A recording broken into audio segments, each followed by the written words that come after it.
ദൈവനാമത്തിന് മഹത്വം ഉണ്ടാവട്ടെ. എല്ലാവർക്കും ബൈബിൾ എടുത്ത് 118 സങ്കീർത്തനത്തിലേക്ക് ശ്രദ്ധ തിരിക്കാം.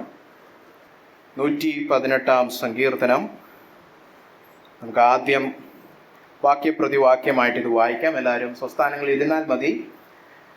വാക്യപ്രതിവാക്യം എന്ന് പറഞ്ഞാൽ അറിയാമല്ലോ അല്ലേ? ഞാൻ ആദ്യം ഒരു വാക്യം വായിക്കും, അടുത്ത വാക്യം നിങ്ങൾ വായിക്കും, അങ്ങനെ മാറി മാറി നമുക്ക് വായിക്കാം. അവസാനത്തെ വാക്യം നമുക്ക് ഒരുമിച്ച് വായിക്കാം. 118 സങ്കീർത്തനം ഒന്നാമത്തെ വാക്യം ഞാൻ തന്നെ വായിക്കാം.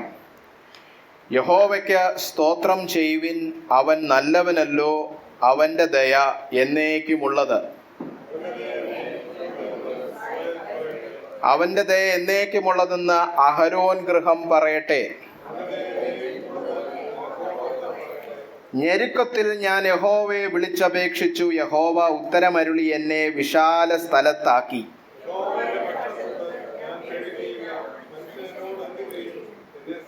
എന്നെ സഹായിക്കുന്നവരോടുകൂടെ യഹോവ എൻ്റെ പക്ഷത്തുണ്ട്. ഞാൻ എന്നെ പകയ്ക്കുന്നവരെ കണ്ട് രസിക്കും.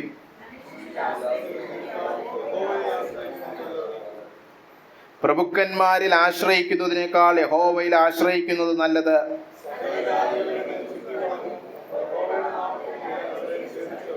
അവർ എന്നെ വളഞ്ഞു, അതെ അവർ എന്നെ വളഞ്ഞു. യഹോവയുടെ നാമത്തിൽ ഞാൻ അവരെ ഛേദിച്ചു കളയും.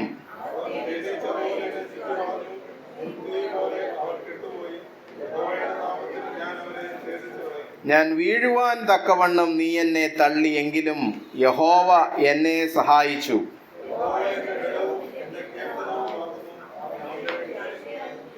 ഉല്ലാസത്തിന്റെയും ജയത്തിന്റെയും ഘോഷം നീതിമാന്മാരുടെ കൂടാരങ്ങളിലുണ്ട്.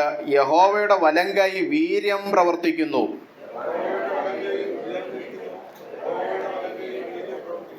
ഞാൻ മരിക്കയില്ല, ഞാൻ ജീവനോടെ ഇരുന്ന് യഹോവയുടെ പ്രവൃത്തികളെ വർണ്ണിക്കും.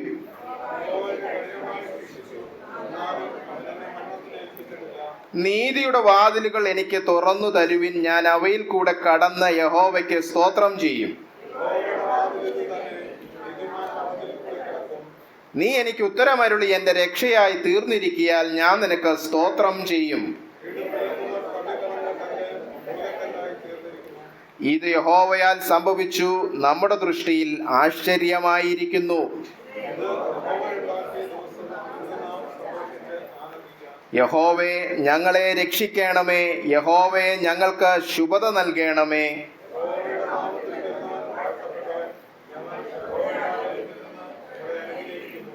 യഹോവ തന്നെ ദൈവം, അവൻ നമുക്ക് പ്രകാശം തന്നിരിക്കുന്നു. യാഗപീഠത്തിന്റെ കൊമ്പുകളോളം യാഗപശുവിനെ കയറുകൊണ്ട് കെട്ടുവിൻ.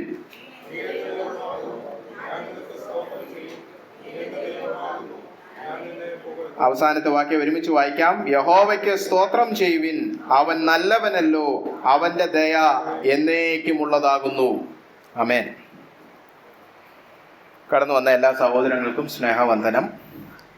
118 സങ്കീർത്തനം വളരെ പ്രമുഖമായ ഒരു സങ്കീർത്തനമാണ്. ചരിത്രപരമായിട്ടും അല്ലാതെ നമ്മുടെയൊക്കെ ഇടയിലും തന്നെ ഇപ്പം തന്നെ വായിച്ചപ്പോൾ അറിയാലോ, ഒരുപാട് വാക്യങ്ങൾ നമ്മൾ ഉദ്ധരിക്കുന്ന ഒരു സങ്കീർത്തനമാണ്. പ്രത്യേകിച്ച് യഹൂദന്മാരുടെ ഇടയിൽ അവരുടെ പെസഹ നാളിൽ അവര് പാട്ടുപാടുന്ന സങ്കീർത്തനങ്ങൾ മത്തായി 26 വായിക്കുന്നുണ്ട്. കർത്താവ് അത്താഴം കഴിഞ്ഞിട്ട് അവർ ഒരു പാട്ടു പാടിയെന്ന്.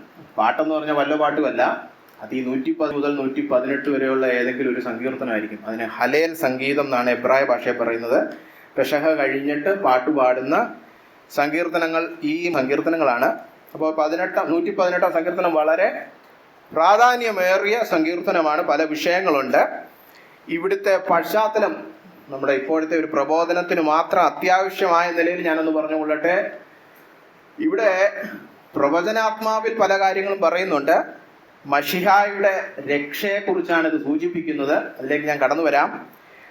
ഏതായാലും ദാവീദ് ഇവിടെ പറയുന്നത് പോലെ, എനിക്ക് കർത്താവ് രക്ഷ നൽകി. ഞാൻ ഞെരുക്കത്തിലായിരുന്നു, എനിക്ക് വിശാല സ്ഥലത്തിലേക്ക് കർത്താവ് എന്നെ കയറ്റി. ഞാൻ ഒരുപാട് ശത്രുക്കളുടെ നടുവിലായിരുന്നു, മരണത്തിന്റെ ഇടയിലായിരുന്നു. കർത്താവ് എന്നെ വിടുവിച്ചു. ഒരു വിടുതൽ കഴിഞ്ഞിട്ടുള്ള ഒരു നന്ദി സൂചകമായ ഒരു സങ്കീർത്തനമാണ്. പക്ഷേ ഇവിടെ ദാവീദിന്റെ ചരിത്രത്തെക്കാളും കൂടുതൽ പ്രാധാന്യമേറുന്നത് മശിഹ ചരിത്രമാണ്. ഇത് മശിഹയുടെ ഉയർത്തെഴുന്നേറ്റുമായിട്ട് ബന്ധപ്പെട്ട് കിടക്കുന്ന സങ്കീർത്തനമാണ്. അതിലേക്ക് ഞാൻ കടന്നു വരാം. അപ്പോൾ ഇന്ന് നമ്മൾ ഈ പ്രബോധനമായിട്ട് നിങ്ങളോട് ഞാൻ പങ്കുവെക്കുന്നത് 15-ാമത്തെ വാക്യമാണ്. ഉല്ലാസത്തിന്റെയും ജയത്തിന്റെയും ഘോഷം നീതിമാന്മാരുടെ കൂടാരങ്ങളിലുണ്ട്, യഹോവയുടെ വലങ്കൈ വീണ്ടും വീര്യം പ്രവർത്തിക്കുന്നു. ഈ ആഴ്ച പ്രത്യേകിച്ച് ഈ സഭക്കാർക്ക് ഭവനപ്രതിഷ്ഠയുടെ ആഴ്ചയാണ്. അതിന് മുന്നോടിയായിട്ടുള്ള ഒരു പ്രസംഗമായിട്ട് കൂട്ടിക്കോ.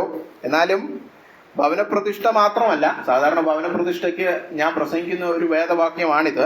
എന്നാലും ഭവനപ്രതിഷ്ഠ മാത്രമല്ല, ഇവിടെ കടന്നിരിക്കുന്ന സകലരുടെയും ഭവനവുമായിട്ട് ബന്ധപ്പെടുത്തി നമുക്കൊന്ന് ധ്യാനിക്കാം. കാരണം പലപ്പോഴും ഞായറാഴ്ചത്തെ നമ്മുടെ ആരാധനയിൽ തീ കത്താത്തതിന്റെ കാരണം വീട്ടിൽ ആരാധന ഇല്ലാത്തതുകൊണ്ടാണ്.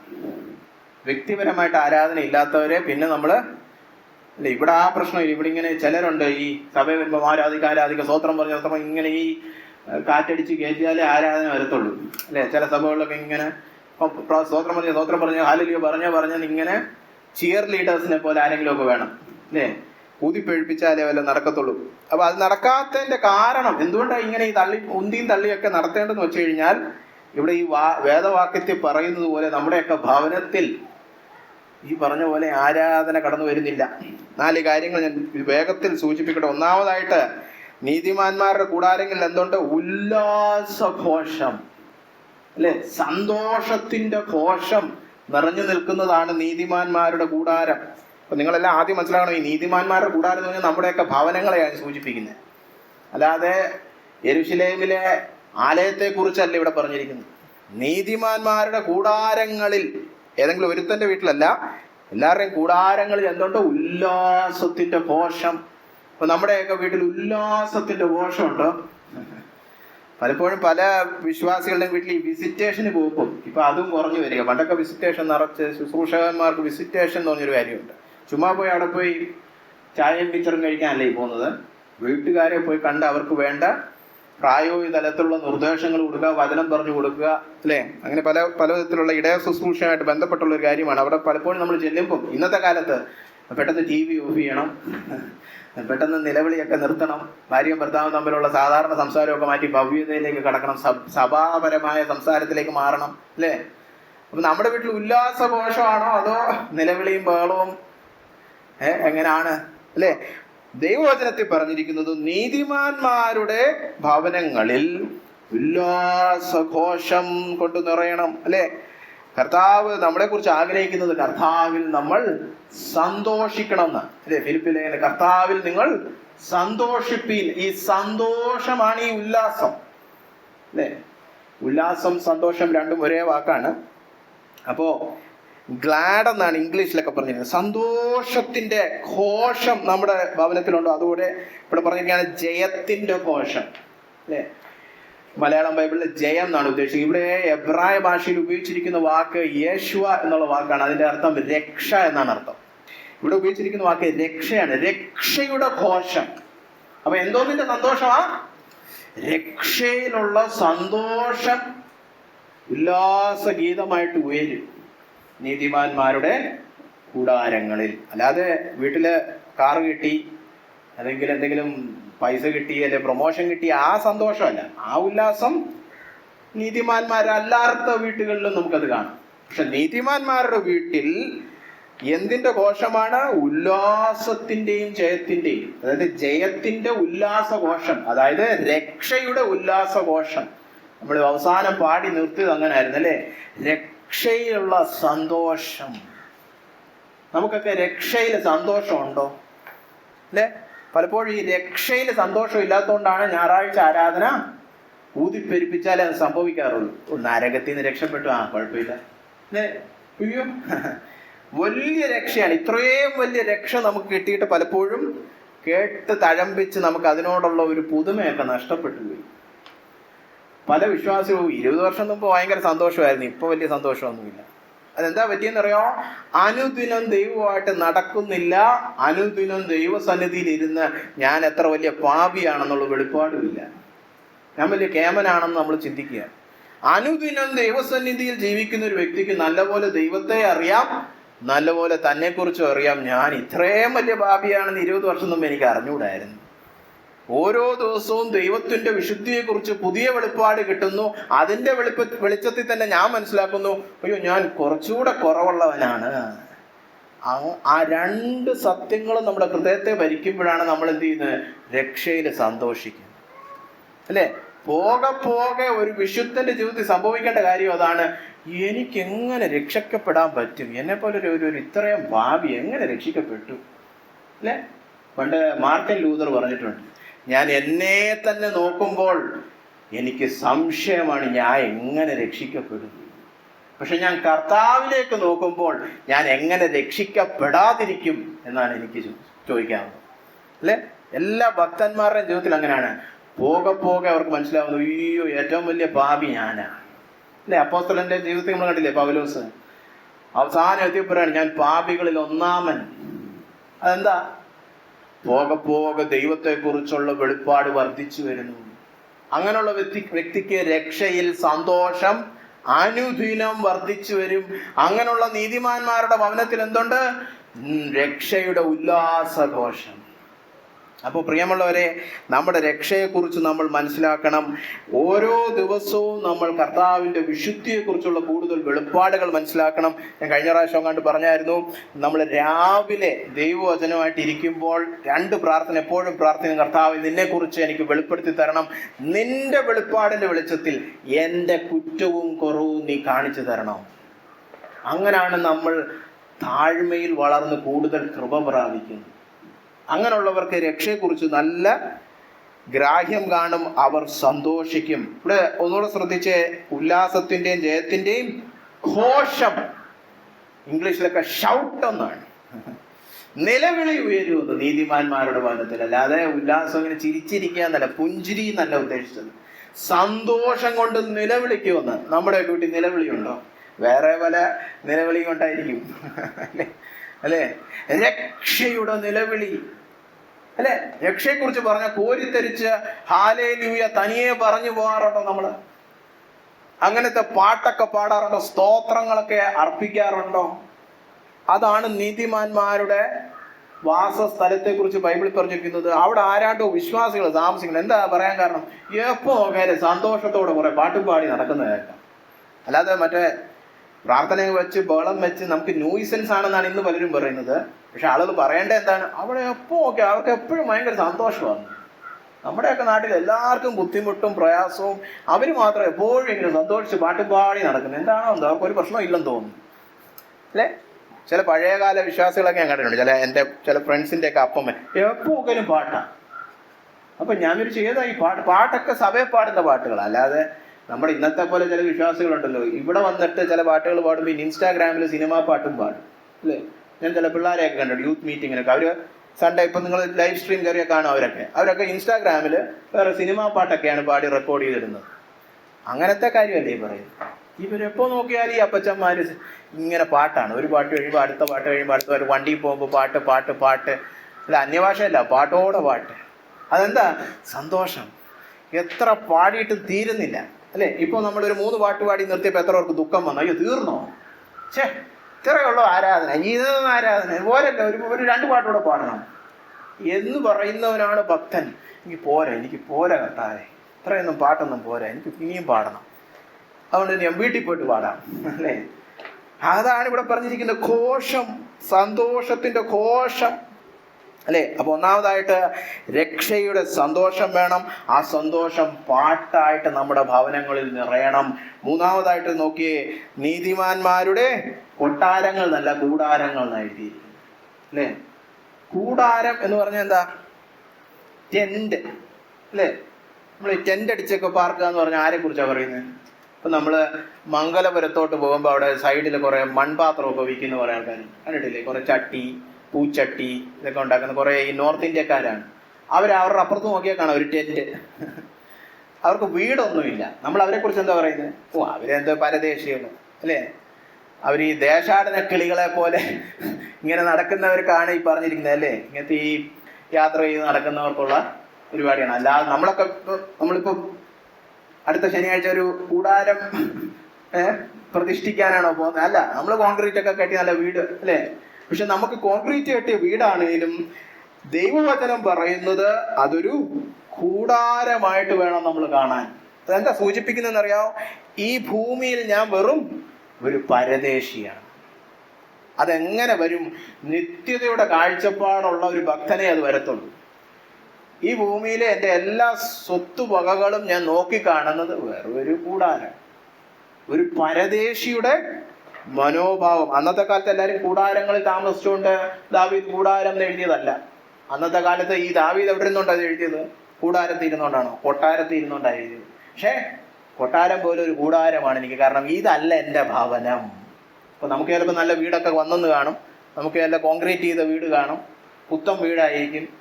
അതല്ല ഇവിടുത്തെ ചോദ്യം. നിങ്ങൾ എങ്ങനെ വീക്ഷിക്കുന്നു? അത് കാഴ്ചപ്പാട് എന്താണ്? വെറും കൂടാരം. ഇതല്ല എൻ്റെ നിത്യഭവനം, അല്ലേ? എന്ന് മാത്രമല്ല, ഇവിടെ അല്ല എൻ്റെ സംരക്ഷണം മുഴുവൻ. ചിലർ വലിയ വീട് കെട്ടി, ഗേറ്റ് ഇട്ട്, CCTV വെച്ച്, പിന്നെ സെക്യൂരിറ്റിയെ വെച്ച്, 3 പട്ടിയെ വളർത്തി. അവിടെ അല്ല നമ്മുടെ സംരക്ഷണം. നമ്മുടെ സംരക്ഷണം ദൈവത്തിൽ തന്നെയാണ്. അതാണ് എൻ്റെ സുരക്ഷിതത്വം, അല്ലേ? അപ്പോ നമ്മള് രക്ഷയുടെ സന്തോഷം മനസ്സിലാക്കണം. അത് പാട്ടായിട്ട് മാറണം. നമ്മുടെ ഭവനങ്ങളെ നിത്യതയുടെ വെളിച്ചത്തിൽ കാണണം. ഇനി എന്തോ ഈ പാടുന്നേ? അതാണ് 15, 16 വാക്യങ്ങളിലുള്ളത്. ഇപ്പൊ മലയാളം ബൈബിളിൽ സെമി കോളൻ ഇട്ട് പോയിരിക്കുകയാണ്. ചില ഇംഗ്ലീഷ് ബൈബിളിലൊക്കെ കോളനാണ്. ഇതാണ് പാട്ടുന്നത്. അതാണ് ആ വാക്യത്തിൽ തന്നെ അടുത്ത പറഞ്ഞിരിക്കുന്നത്. യഹോവയുടെ വലങ്കൈ വീര്യം പ്രവർത്തിക്കുന്നു. ഈ വീര്യത്തെ കുറിച്ച് പ്രകീർത്തിച്ചാണ് ഈ നീതിമാന്മാർ സന്തോഷിച്ചു പാടുന്നത്. വീര്യപ്രവർത്തികൾ എന്ന് പറയുന്നത് നമ്മൾ എന്തോ ചിന്തിക്കുന്നത്? ആദ്യം കർത്താവ് അത്ഭുതം പ്രവർത്തിച്ചു, അടയാളങ്ങൾ പ്രവർത്തിച്ചു. ആദ്യം എന്തോ ചിന്തിക്കുന്നത്? പലരും ചിന്തിക്കുന്നത് ഇന്നത്തെ കാലത്തെ ഒരു കുഴപ്പം, അല്ലേ? അത് രോഗം മാറി, കടം മാറി, മറ്റേ പ്രശ്നം മാറി, ഇതൊക്കെയാണ് ചിന്തിക്കുന്നത്. വചനത്തിൽ അങ്ങനല്ല ചിന്തിക്കുന്നത്. പ്രത്യേകിച്ച് 118 സങ്കീർത്തനം പല വിശ്വാസികളും ഈ അർത്ഥ പശ്ചാത്തലമൊക്കെ മനസ്സിലാക്കാതാണ് വ്യാഖ്യാനിക്കുന്നത്. ചില വാക്യങ്ങൾ ഞാൻ ചൂണ്ടിക്കാണിക്കട്ടെ. ഇത് യഹോവയാൽ സംഭവിച്ചു, നമ്മുടെ ദൃഷ്ടിയിൽ ആശ്ചര്യമായിരിക്കുന്നു. ഇതെവിടെ കണ്ടിട്ടുണ്ട് ഈ വാക്യം? എല്ലാ കല്യാണ കാർഡിലും വരും, വിവാഹ ചടങ്ങിന്, അല്ലേ? ഇത്, അല്ലേ? ഏത് ഇത്? എന്നാ അതാണ് ഇവിടെ പറഞ്ഞിരിക്കുന്നത്. ഏതോ ഒരു പ്രത്യേക പ്രവൃത്തിയെ കുറിച്ചായി പറഞ്ഞിരിക്കുന്നത്. അത് കഴിഞ്ഞിട്ട് ഇത് യഹോവ ഉണ്ടാക്കിയ ദിവസം. ആഹാ, ഏത്? ഇന്നത്തെ ദിവസം, അല്ലേ? ഇന്നത്തെ ദിവസത്തെ കുറിച്ചാണോ അത് എഴുതിയിരിക്കുന്നത്? ഞാൻ കണ്ടിട്ടുണ്ട് ചില ഇംഗ്ലീഷ് വർഷിപ്പിനൊക്കെ ചിലര് ദിസ് ഈസ് ദ ഡേ എന്ന് പറഞ്ഞ് പാടും.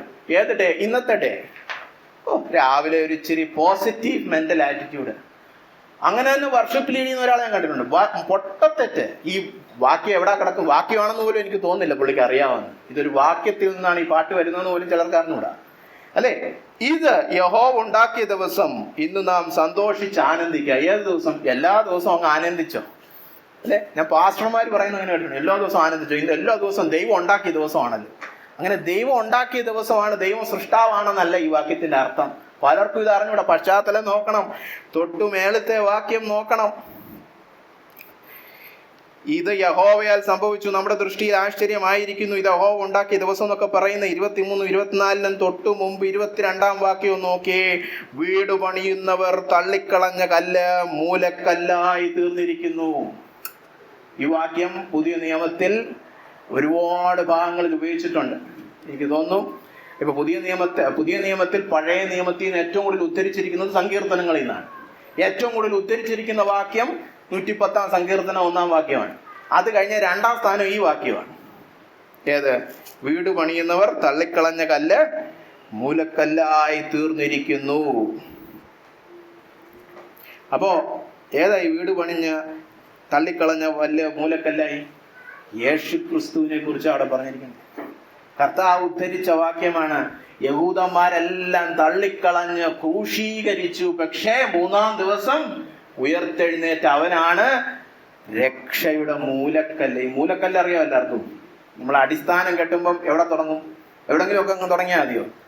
അല്ല, അതിനെ അടിവാരം തോണ്ടിട്ട് ഒരു മൂലയിൽ ഒരു കല്ല് വെക്കും. പിന്നെ ആ കല്ലിനെ നോക്കിയാണ് ബാക്കി കല്ലൊക്കെ വെച്ച് നമ്മൾ പോകുന്നത്, അല്ലേ?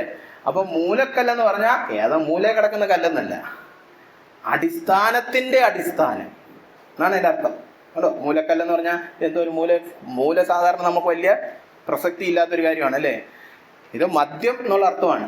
സെന്റർ, കേന്ദ്രം, അടിസ്ഥാനത്തിൽ. അപ്പൊ യഹോവയുടെ പ്രവൃത്തി, രക്ഷയുടെ പ്രവൃത്തിയുടെ കേന്ദ്രമായിട്ട് ആര് മാറി? എല്ലാരും തള്ളിക്കളഞ്ഞ യേശുക്രിസ്തു. ആ ദിവസമാണ് യഹോവ നിർമ്മിച്ച ദിവസം, അല്ലേ? അതാണ് യഹോവയാൽ സംഭവിച്ചിട്ട് നമ്മുടെ കണ്ണിൽ ആശ്ചര്യം. എല്ലാരും തള്ളിക്കളഞ്ഞു, പക്ഷെ യഹോവ യേശുക്രിസ്തുവിനെ ഉയർത്തി. സകല നാമങ്ങൾക്കും മേലായ നാമം അവന് കൊടുത്തിരിക്കുന്നു. ആ ദിവസം എന്ന് പറഞ്ഞാൽ എന്തുവാ? പുനരുത്ഥാനത്തിന്റെ ദിവസം, ഉയർത്തെഴുന്നേൽപ്പിന്റെ ദിവസം. അതാണ് യഹോവ ഉണ്ടാക്കിയ ദിവസം. ആ ദിവസത്തെ ചൊല്ലി നമ്മൾ എന്നും സന്തോഷിക്കണം. അതാണ് ദിസ് ഈസ് ദ ഡേ എന്നുള്ള ഇംഗ്ലീഷ് പാട്ടിന്റെ അർത്ഥം. മനസ്സിലാക്കണം. അല്ലാതെ ഇന്നത്തെ ദിവസം, നാളത്തെ ദിവസം, മറ്റന്നാളത്തെ ദിവസം എല്ലാം ദൈവം ഉണ്ടാക്കിയ ദിവസമാണല്ലോ, നല്ല കാര്യങ്ങളൊക്കെ സംഭവിക്കട്ടെ എന്ന് പറഞ്ഞ് നമുക്ക് സന്തോഷിക്കാം, അതല്ല അതിൻ്റെ അർത്ഥം. യേശുക്രിസ്തുവിന്റെ പ്രവൃത്തി, പ്രത്യേകിച്ച് ഉയർത്തെഴുന്നേറ്റുമായിട്ട് ബന്ധപ്പെട്ട് അന്നാണ് അവന്റെ ജയം വെളിപ്പെട്ട് വന്നത്.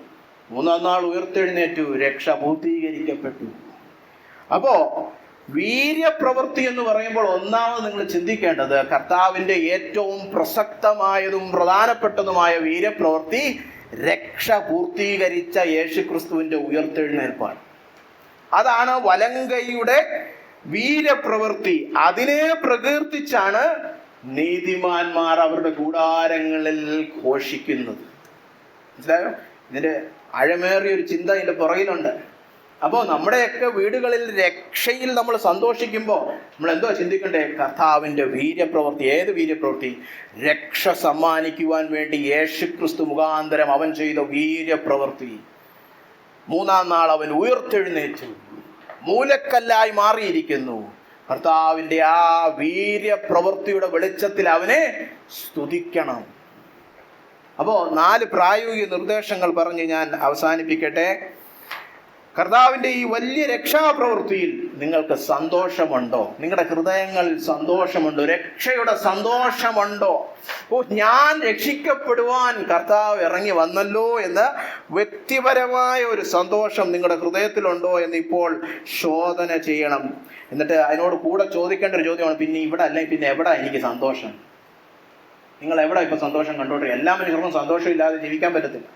എവിടെയോ നമ്മൾ സന്തോഷമൊക്കെ കണ്ടെത്തുന്നുണ്ട്, എവിടെയോ നമ്മൾ അതിനെ ചൊല്ലി പാട്ടും പാടുന്നുണ്ട്. നിങ്ങളുടെ സന്തോഷവും നിങ്ങളുടെ പാട്ടും കർത്താവ് തന്നെയാണോ? നമ്മൾ ഈ വായിച്ച വാക്യത്തിന് തൊട്ടുമേളിൽ 14-ാം വാക്യം, യഹോവ എന്റെ ബലവും എന്റെ കീർത്തനവുമാകുന്നു, അവൻ എനിക്ക് രക്ഷയായും തീർന്നു. കർത്താവിനെ രക്ഷിച്ചതുകൊണ്ട് കർത്താവ് തന്നെ എന്റെ എന്താകുന്നു? കീർത്തനമാകുന്നു, എന്റെ പാട്ടാകുന്നു. നിങ്ങൾ രക്ഷിക്കപ്പെട്ട ദൈവവൈതലാന്ന് പറയുമ്പോൾ ഞാൻ ചോദിക്കട്ടെ, നിങ്ങളുടെ പാട്ട് യേശുക്രിസ്തു ആണോ? യേശുക്രിസ്തുവിനോട് പാട്ട് പാടുന്നതിനേക്കാളും സന്തോഷം വേറെ ഒന്നിനെ കുറിച്ചും പാട്ട് പാടുമ്പോൾ ഇല്ലെന്ന് പറയുന്നവനാണ് യഥാർത്ഥ ഭക്തൻ. അപ്പോ രക്ഷയുടെ സന്തോഷം നമുക്കുണ്ടാവണം. രക്ഷയിൽ സന്തോഷമില്ലെങ്കിൽ കർത്താവിനോട് പ്രാർത്ഥിക്കുക, കർത്താവിനോട് ചേർന്ന് നടക്കുക, കർത്താവിനോട് പറയുക, ഞാൻ എന്ത് വലിയ മഹാപാപിയാണെന്ന് എനിക്കൊന്ന് വെളിപ്പെടുത്തി തരണം. എന്നാലേ രക്തത്തിന്റെ മഹത്വം നമ്മൾ മനസ്സിലാക്കത്തുള്ളൂ, എന്നാലേ ക്രിസ്തുവിന്റെ മഹത്വം നമ്മൾ മനസ്സിലാക്കത്തുള്ളൂ. അവനോട് ചേർന്ന് നടക്കണം. രണ്ടാമതായിട്ട് ഇത് പാട്ടും പ്രാർത്ഥനയും സ്തോത്രം പറച്ചിലും ഒക്കെ ആയിട്ട് മാറണം. ഹൃദയത്തിൽ മാത്രം സന്തോഷം ഒളിപ്പിച്ചു വെക്കുന്ന കാര്യമല്ല ഇവിടെ പറഞ്ഞിരിക്കുന്നത്, ജയത്തിന്റെ ഘോഷം വരണമെന്നാണ്. ഇത് പാട്ടായിട്ട് മാറണം, അല്ലേ? അപ്പൊ നിങ്ങളുടെയൊക്കെ ഭവനങ്ങളിൽ പ്രാർത്ഥനയുണ്ടോ? ഭവന പ്രാർത്ഥനയുണ്ടോ? വ്യക്തിപരമായ ആരാധനയുണ്ടോ? അല്ല, ആരാധന ഞായറാഴ്ച രാവിലെ മാത്രമേ ഉള്ളൂ. വീട്ടിൽ പ്രാർത്ഥനയുണ്ട്, ആരാധന ഞായറാഴ്ച, അത് പറ്റത്തില്ല. എന്നും ദൈവത്തെ ആരാധിക്കണം, വ്യക്തിപരമായി ആരാധിക്കണം. കാരണം ദൈവം ഓരോരുത്തരെയും വ്യക്തിപരമായിട്ടാണ് രക്ഷിച്ചത്. അല്ലാതെ എല്ലാ മനുഷ്യരും അങ്ങ് രക്ഷിക്കപ്പെടട്ടെ എന്നല്ല, ഓരോരുത്തരെയും വ്യക്തിപരമായി തിരഞ്ഞെടുത്ത് രക്ഷിച്ചു. നമ്മുടെ ഓരോരുത്തരുടെയും പാപങ്ങൾക്കായിട്ട് കർത്താവ് ക്രൂശിൽ മരിച്ചു. വ്യക്തിപരമായി അവൻ നമ്മളെ സ്നേഹിച്ചത് കൊണ്ട് വ്യക്തിപരമായി നമ്മളും അവനെ ആരാധിക്കണം. ഇനി അതിനോടൊപ്പം ചേർന്ന് ഇത് ഭവനത്തിൽ സംഭവിക്കുന്നതായതുകൊണ്ട് ഭവന പ്രാർത്ഥനയുണ്ടോ? ഭവനത്തിൽ ആരാധനയുണ്ടോ? അല്ലേ? കഴിഞ്ഞ ഒരു 100 വർഷത്തിനിടയിൽ ലോകമെമ്പാടും ഭവന പ്രാർത്ഥന ചത്തു തുടങ്ങി. കേരളത്തിൽ കഴിഞ്ഞ 30 വർഷത്തിനിടയിൽ കുറഞ്ഞു വരികയാണ്. ഇപ്പൊ പുതുതായിട്ട് കല്യാണം കഴിക്കുന്നവരൊന്നും, കാരണം പയ്യന് ബൈബിളൊന്നും അറിഞ്ഞൂടാ, അവന് 5 അക്കം ശമ്പളമൊക്കെ ഉണ്ട്, അത് മാത്രമേ മറ്റേ അമ്മായപ്പനും അമ്മായിമ്മയും നോക്കിയോ. അല്ല, അവന് ഭവന പ്രാർത്ഥന നടത്താൻ അറിയോ? അല്ലേ? പാടാൻ അറിയാം, പിന്നെ എന്തെങ്കിലും വല്ല വാക്യം വായിക്കാൻ അറിയാം, അല്ലാതെ ഭവന പ്രാർത്ഥനയൊന്നും നടത്താൻ അറിഞ്ഞൂടാ. ഇന്ന് പലർക്കും അറിഞ്ഞൂടാ. ഭവന പ്രാർത്ഥനയില്ല, ആരാധനയില്ല. അപ്പനമ്മമാർ TV കാണുന്നതാണ് മക്കൾ കാണുന്നത്, അല്ലാതെ ആരാധിക്കുന്നത് ആ സഭയിൽ പോകുമ്പോൾ ഇങ്ങനെ കൈയൊക്കെ അടിക്കാറുണ്ടെന്ന്. അപ്പൊ തന്നെ അവർ പറയും ഒരു സൺഡേ ക്രിസ്ത്യൻസ്. പിള്ളേർക്ക് പെട്ടെന്നറിയാം ഇവർ കപട ഭക്തിക്കാരാണ് അല്ലേ. എന്നും ആരാധിക്കണം, അതായിരിക്കണം നമ്മുടെ തലമുറകൾ കണ്ടു വളരേണ്ടത്. നമ്മുടെ ഭവനങ്ങളിൽ ഈ പറഞ്ഞ പോലെ ദൈവത്തെ സ്തുതിക്കുന്ന ഘോഷം ഉയരണം. മൂന്നാമതായിട്ട്, നിങ്ങളുടെ സ്വത്തുവകകളെ നിങ്ങൾ വെറും കൂടാരം മാത്രമായിട്ടാണോ കാണുന്നത്? അബ്രഹാമിനെ കുറിച്ച് എബ്രായ ലേഖനത്തിൽ പറഞ്ഞിരിക്കുന്നത്, അബ്രഹാമും ഇസ്ഹാക്കും യാക്കോബും കൂടാരവാസികളായി അവരുടെ വാഗ്ദത്ത ദേശത്ത് ജീവിച്ചേച്ച് അവർ വരുവാനിരിക്കുന്ന ദൈവം സ്ഥാപിച്ചിരിക്കുന്ന നഗരത്തിനായി കാത്തിരുന്നു. നമ്മളെല്ലാം കർത്താവിന്റെ രണ്ടാം വരവിന് വേണ്ടി കാത്തിരിക്കുക. പക്ഷെ കൂടാരവാസികളായിട്ടാണോ കാത്തിരിക്കുന്നത് ഈ ഭവനത്തിൽ, ഈ ലോകത്തിൽ? അല്ലേ? കൂടാരവാസികളായിരിക്കണം. എൻ്റെ ഭവനം, എൻ്റെ സ്വത്തുവകകൾ വെറും ഒരു കൂടാരം മാത്രമാണ്. ഈ ഭൂമിയിൽ ഞാൻ വെറും ഒരു പരദേശിയാണ്. നാലാമതായിട്ട്, കർത്താവിൻ്റെ വീര്യപ്രവൃത്തി എന്ന് പറയുമ്പോൾ അവൻ്റെ രക്ഷയെ ഓർക്കണം, അവൻ്റെ പുനരുത്ഥാനത്തെ ഓർക്കണം. അതുകൊണ്ടാണ് ഞായറാഴ്ചകളിൽ ക്രിസ്ത്യാനികൾ ആരാധിക്കുന്നത്. യഹൂദന്മാര് ശനിയാഴ്ച ആരാധിച്ചുകൊണ്ടിരുന്നത്. ക്രിസ്ത്യാനികൾ പുതിയ സൃഷ്ടി, ഇവിടെ ആരംഭം കുറിച്ച കർത്താവിൻ്റെ പുനരുത്ഥാനം ഓർത്തുകൊണ്ട് അനുസ്മരിച്ചുകൊണ്ടാണ് നമ്മൾ എല്ലാ ഞായറാഴ്ചയും ആരാധിക്കുക. എല്ലാ ഞായറാഴ്ചയും ഓർക്കേണ്ട വിഷയം എന്താണ്? കർത്താവ് ഉയർത്തെഴുന്നേറ്റു. ആ ഉയർത്തെഴുന്നേൽപ്പ് രക്ഷയുടെ പൂർത്തീകരണമാണ്. എൻ്റെ രക്ഷ കർത്താവ് സുനിശ്ചിതമായി നേടിയെടുത്തിരിക്കുന്നത്. അത് കർത്താവിൻ്റെ വീര്യപ്രവൃത്തിയുടെ തെളിവാണ്. അതുകൊണ്ടാണ് എഫീസ്യ ലേഖനം 1 നിങ്ങളുടെയൊക്കെ ഉള്ളിൽ ഇരിക്കുന്ന പരിശുദ്ധാത്മാവിന്റെ ശക്തി നിങ്ങൾ അറിയണമെന്ന് പ്രാർത്ഥിച്ചിട്ട് പൗലോസ് പറയുന്നത്, ഈ ശക്തിയുടെ തെളിവെന്താണ്? കർത്താവായ യേശുക്രിസ്തുവിനെ മരണപാശങ്ങളിൽ നിന്ന് ദൈവം ഉയർത്തി. ആ അളവറ്റ ശക്തിയാണ് നിങ്ങളുടെ ഉള്ളിലിരിക്കുന്നത്. അപ്പൊ കർത്താവിന്റെ ശക്തിയുടെ ഏറ്റവും വലിയ തെളിവ്, ഏറ്റവും പ്രസക്തമായ തെളിവ് എന്താണ്? കർത്താവിനെ ദൈവം മരണപാശങ്ങളിൽ നിന്ന് ഉയർത്തിയിരിക്കുന്നു. അല്ലേ? പണ്ടൊരിക്കൽ ഒരു ദൈവദാസൻ പറഞ്ഞു, എല്ലാം സാധ്യമായ ദൈവത്തിന് പ്രയാസമുള്ള കാര്യമൊന്നും പറയാൻ പറ്റത്തില്ല. അല്ലേ? ഇപ്പൊ ദൈവത്തിനെല്ലാം സാധ്യമാണെന്ന് മത്തായി 19 നമ്മൾ വായിക്കുന്നുണ്ട്. എന്നാൽ യെരമ്യാവില് പറയുന്നുണ്ട്, ദൈവമേ അങ്ങേക്ക് വയ്യാത്തതായിട്ടൊന്നുമില്ല, അങ്ങേക്ക് കഴിയാത്തതായിട്ടൊന്നുമില്ല. രണ്ടും രണ്ടാ. നമ്മൾ വിചാരിക്കുന്നത് ചിലപ്പോൾ ഒന്നാന്നാ, ഒരുപോലെയാണ്. അസാധ്യവുമില്ല, പ്രയാസവും ഇല്ല. അല്ലെ? നമ്മൾ ചിലപ്പോൾ പിള്ളേരോട് പറയത്തില്ലേ, എന്നെ കൊണ്ട് പറ്റും, പക്ഷെ ഭയങ്കര പ്രയാസമാണ്, ഞാൻ കുറെ കഷ്ടപ്പെട്ട് കുറെ നാളൊക്കെ പൈസയൊക്കെ കൂട്ടി വെച്ചാൽ നിനക്ക് ഞാനത് വാങ്ങിച്ചു തരാം എന്ന് നമ്മൾ പറയും. അതിന്റെ അർത്ഥം എന്താണ്? സാധ്യമാണ്, പക്ഷെ പ്രയാസമുള്ളതാണ്. എന്നാൽ ദൈവത്തിന് എല്ലാം സാധ്യമാണ്, കുറച്ച് കാര്യങ്ങളൊക്കെ പ്രയാസമുള്ളതാണ്. അങ്ങനല്ല, എല്ലാം സാധ്യമാണ്, ഒന്നും പ്രയാസമല്ല. അതാണ് ഞാൻ പറഞ്ഞ മത്തായിലെ കർത്താവ് പറഞ്ഞു, മനുഷ്യർക്ക് അസാധ്യം, ദൈവത്തിന് സകലവും സാധ്യം. യെരമ്യാവിൽ പറഞ്ഞിരിക്കുന്നത്, ഞാൻ സകല ജഡത്തിന്റെയും ദൈവമായ യഹോവയാകുന്നു, എനിക്ക് കഴിയാത്ത വല്ലതും ഉണ്ടോ? അല്ലേ? യെരമ്യാ 32:27. എനിക്ക് കഴിയാത്ത വല്ലതുമുണ്ടോ? അപ്പൊ അതിനുള്ള തെളിവ് എന്താണ്? തെളിവ് ഏറ്റവും പ്രയാസമുള്ള കാര്യമല്ല കർത്താവിനെ ഉയർത്തിപ്പിച്ചത്. ഏറ്റവും പ്രസക്തമായ പ്രാധാന്യമുള്ള വീര്യപ്രവൃത്തി, കർത്താവിനെ അവൻ മരണപാശങ്ങളിൽ നിന്ന് ഉയർത്തിയിരിക്കുന്നു. അതുകൊണ്ട് അവന്റെ കരത്തെ നമ്മൾ പ്രകീർത്തിച്ച് അതിനെ ഉയർത്തി സ്തുതിച്ച് ആരാധിക്കണം. എന്റെ ദൈവം വീര്യമുള്ള ദൈവമാണ്, ബലവാനാണ്, വല്ലഭത്വമുള്ളവനാണ്, അവൻ രക്ഷ പൂർത്തീകരിച്ചിരിക്കുന്നു. അപ്പൊ ഈ 4 പ്രായോഗിക നിർദ്ദേശങ്ങൾ പറഞ്ഞ് ഞാൻ അവസാനിപ്പിക്കട്ടെ. ഉല്ലാസത്തിന്റെയും ജയത്തിന്റെയും ഘോഷം നീതിമാന്മാരുടെ കൂടാരങ്ങളിലുണ്ട്. ആ ഘോഷം എന്താണ്? യഹോവയുടെ വലങ്കൈ വീര്യം പ്രവർത്തിക്കുന്നു, യഹോവയുടെ വലങ്കൈ ഉയർന്നിരിക്കുന്നു, യഹോവയുടെ വലങ്കൈ വീര്യം പ്രവർത്തിക്കുന്നു. ഏതാ വീര്യം പ്രവർത്തിച്ച പ്രവൃത്തി? കർത്താവായ യേശുക്രിസ്തുവിനെ ഉയർത്തെഴുന്നേൽപ്പിച്ച് മൂലക്കല്ലാക്കി മാറ്റി. അവന് സ്തോത്രം. അപ്പോ രക്ഷയുടെ സന്തോഷത്തിലേക്ക് നിങ്ങളെവരെയും ദൈവം സഹായിക്കട്ടെ. അതാണ് ആരാധനയ്ക്ക് ഏറ്റവും കാതലായ വിഷയം. നമുക്ക് കണ്ണുകളടച്ചൊരു നിമിഷം പ്രാർത്ഥിച്ച് ഈ വചനത്തോട് പ്രതികരിക്കാം. ഹല്ലേലൂയ. കർത്താവേ, അങ്ങേ സ്തുതിക്കുന്നു, സ്തോത്രം ചെയ്തു. കേൾപ്പിച്ച നല്ല വചനത്തിനായിട്ട് സ്തോത്രം. കർത്താവേ, കടന്നു വന്നിരിക്കുന്ന സകല ദൈവമക്കളെയും ഈ വചനത്താൽ അങ്ങ് പ്രോത്സാഹിപ്പിക്കണമേ. ഞങ്ങളുടെ എല്ലാം വ്യക്തിപരമായ നടപ്പിലും കുടുംബങ്ങളിലും ഭവന പ്രാർത്ഥനകളിലും എല്ലാം ഈ വായിച്ചു കേട്ടതുപോലെ ഒരു ഉല്ലാസഘോഷം ഉയർന്നു വരണമെന്ന് പ്രാർത്ഥിക്കുന്നു. അങ്ങേക്ക് യോഗ്യമാം വണ്ണം ഞങ്ങളുടെ ഉള്ളത്തിൽ നിന്ന് സന്തോഷം നിറഞ്ഞ സ്തുതി സ്തോത്ര യാഗങ്ങൾ അർപ്പിച്ചങ്ങേ ആരാധിക്കുവാൻ ഞങ്ങളേവരെയും സഹായിക്കണമേ. ആരുടെയും ഹൃദയം കാഠിന്യപ്പെട്ടു പോകരുത്. ആരുടെയും ഹൃദയം ഇത്ര വലിയ രക്ഷയെ അവഗണിക്കരുതേ എന്ന് പ്രാർത്ഥിക്കുന്നു.